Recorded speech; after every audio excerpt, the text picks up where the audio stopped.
Kinshasa ekoma lokola Ouagadougou, ekoma lokola Douala, Lomé, en tout cas soko tika Kinshasa kala, soko zongi na moya lelo, tu auras l'impression que tombe peut-être na Ouagadougou, ozomona bas Mamadou, Basouké, Bakeita, bazotambola sur les artères de la ville de Kinshasa, or koza bel et bien na kati ya Kinshasa, oza na Ouagadougou te, oza na Lomé te, oza s'occuper na ville nini te, mais oza bien na Kinshasa, oyo yebaka ya tanga ba Sotraz, ba Transam, ba City Train, ba fula ya batango wana, en tout cas Kinshasa ya lelo ekoma na moto ensemble, donc moto, ba taxi, ba bus, ba voiture, bato makolo, tout le monde, bato nyonso basangana. Et tu peux te poser la question, mais pourquoi ba moto ebele boy? C'est simplement parce que, à cause des embouteillages, à cause de l'état de nos routes, à cause ya côté P, hein, moins revenu,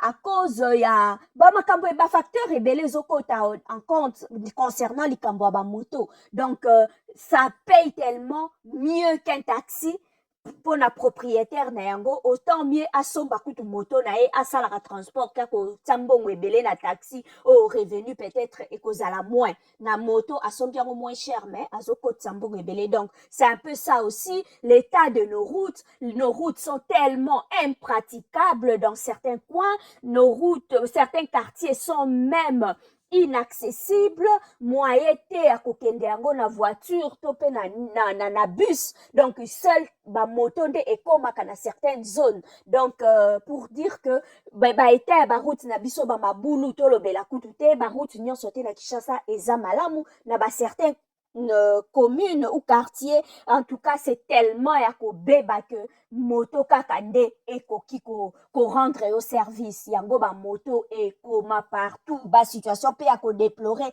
ezali ekoki ko zanga te, non respect à code de la route. En tout cas soko ke Kinshasa ekozwi volant bandeko bakendaka vacances, faut faire attention parce que nos frères poussaka ba moto babimaka na gauche na droite donc en désordre. Alors faut faire attention sur vous conduire sur banzela na Kinshasa parce que okoki koqualifie bango civique pour baza poser certains actes oyo ezolekela même batou jusqu'à brûler ba véhicule ya ba paisible citoyen uniquement parce que otutaki mokumbi moto alors que ye mutu azalaki na faute. Mais bango ntango bakoyela yo tellement qu'ils sont nombreux omona babotoli yo camion batumbi yango devant batou et c'est là ça s'est fait et toza kodéplorer yango. Mbote ya bandeko nyonso, mbote na bisika nyonso bozwami. Merci à vous tous. Abonnez-vous sur notre chaîne Opinion TV. Ndenge tolobaka yango toujours. Merci pour vos 1, 2, 3 minutes. Nabino bo accordaka. Pona kolanda biso du fond du cœur et touchara biso. Et nous vous disons merci.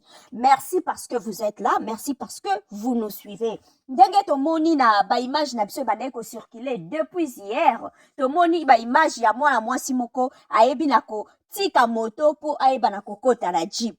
Batu baza ko commenter yango de gauche à droite. Bamsusu balobi, elle s'appelle Mariam. Bamsusu balobi, elle s'appelle Vanessa. La fille a fait un démenti. Alobi, non, c'est son collègue de travail. Bon, on va pas commenter là-dessus.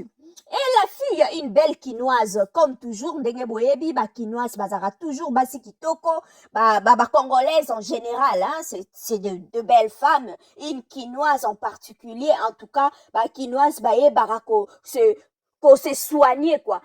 Kinoise ayebaka kobongisa apparence na ye, congolaise ayebaka kobongisa apparence na ye, ndenge na kini balobaka kobwakama, kinoise ayebaka koma kobwakama, c'est-à-dire po ndeko mosusu akotuna kobwakama ngo ezalaka nini. Donc kobwakama, kosoigner, koyeba kolata, koyeba kobongisa, et donc kovandisa elamba na nzoto quoi, ko apparaître bien chic, bien que ba moyen eza nango limité, bien que ba moyen eza muke, mais koyeba kosala mwa sélection ya ba biloko de gauche à droite, moi ba pièce, moi galerie, moi tombola kuna bimisa, moi biloko a bien, moi yaya zaka na pota tindi, moi chemise, moi jean okende kozwa na moi gambela, okotaki moi kato, ozwaki moi quelque chose, osangisi yango nyonso sali olati ndenge balobaka elamba il suffit nzoto endima. Donc yo yebaka kosala choix ya ba pièce nini okolata, eloko nini okokangisa na nini po epesa ndenge pesaka nde ba fi ya kin ba bwaka maka. Wow,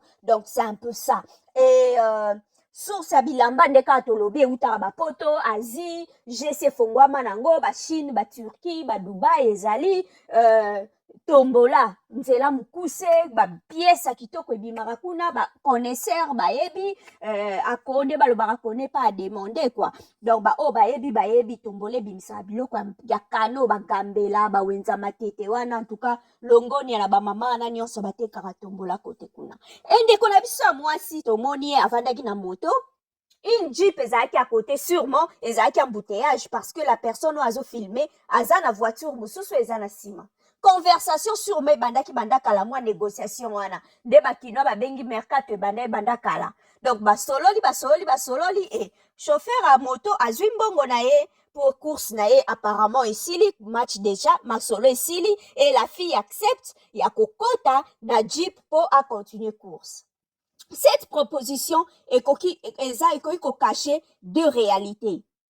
Ekoki cacher oyo ya malamu ekoki ko cacher une intention moko ya mabe. On ne sait pas na ka ya ndeko na biso ya mwasi ezalaki proposition ya malamu to ya mabe. Mais quand même, c'est imprudent de monter dans un véhicule, il y a un inconnu, dans la réalité, surtout, tous traverser dans le moment, na Kinshasa. Certaines personnes diront non, bazo rendre service, transport et zapassi, ceci, c'est là, moi, si kitoko boya vandi na moto, avec tout le risque, à kokiko kwea, accident, ça peut arriver, donc, rendre service à Koma en toute sécurité là où elle va. Et ndeko na biso ya mwasi sans hésiter bomoni amataki facilement à koti na véhicule wana. Véhicule oya koti occupant ya véhicule ayebi bango te, uti wapi, baza banani, mais elle prend quand même le risque de monter. A koti na ye.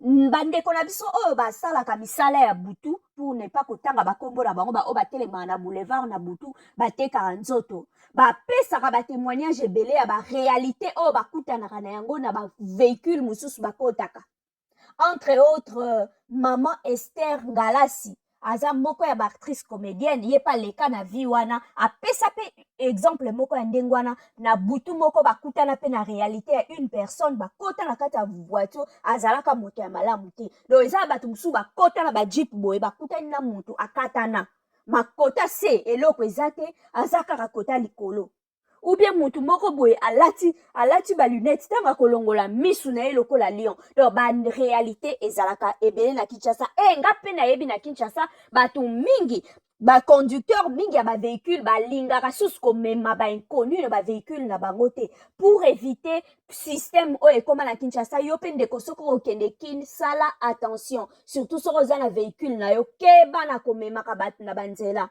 moto mwasi mosusu komema yo koyeba te nzoka atravaillaka déjà na ba policier na ye baza bien stationné quelque part tango akolobaki ngai na komi kitisanga awa tango koluko kitisa ye abandi koganga ke violer abandi koganga to bimi na ye toute la nuit et kolingi o abandonner soki olingi asala scandale wana te omona kateli yo monta peut-être pesanga $2000 peut-être pesanga 5000 peut-être pesanga autant soko pesite nazo sambwisa yo alors papa ebele bandeko ebele pona ko banga scandale omona soka aza na mbongo azumbungo apesi soki pe ba o bazaka tetu na kopesa te ale esclaté wana lelo pe koma ba caméra ba filmer yo pe eleki na Molière eleki na télévision epanzani na ba réseaux sociaux ndenge Jérémie alobaka okoti YouTube kuna pa bandeko XY ok kuna bateo na miniature.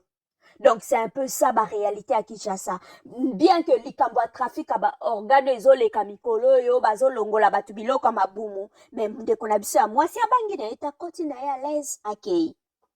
Heureusement pour elle événement où ils ont filmé ce qui likanga mabe comme lié numéro ya plaque ezali on peut bien kolande la véhicule wana mais toyebi ba réalité ba plaque ya Kinshasa ba plaque mingi ya Kinshasa ezaka et comme ka longue histoire ceux qui bolobi bolande la véhicule à partir à numéro à plaque c'est pas organisé le kola awa na poto qu'on peut facilement te retrouver adresse na yo la personne à partir à plaque à véhicule na Kinshasa comment très très difficile et très compliqué. Donc ndeko la biso mwasi ndebo moni mwasi kitoko en tout cas koti na ye akei na ye pona batu mususu en tout cas ba moni risque ndeko a mwasi azui c'est quand même aza quand même esprit po mutu oyebite na Kishasa oyo ekomi ya ba big boy ya bakaba ondima kokota na véhicule ya un inconnu pour kaka qu'est-ce qui prouve aussi que le véhicule appartient na mutu oyo amemi wana. Peut-être c'est un chauffeur. Peut-être aussi c'est quelqu'un batindi bango course moko boy. Alors na sima nango ye pa komo profiter ko draguer basi na sima na yango to mona bana bato ebele bakenda ko louer ba voiture na basendwe pa ko sala ambiance. Alouaka ba voiture na sendwe pa memaka ngo quelque part a grimasaka bato comme quoi ça na mbongo alors que zaka ba véhicule na été. Merci à vous tous de nous avoir suivis et à la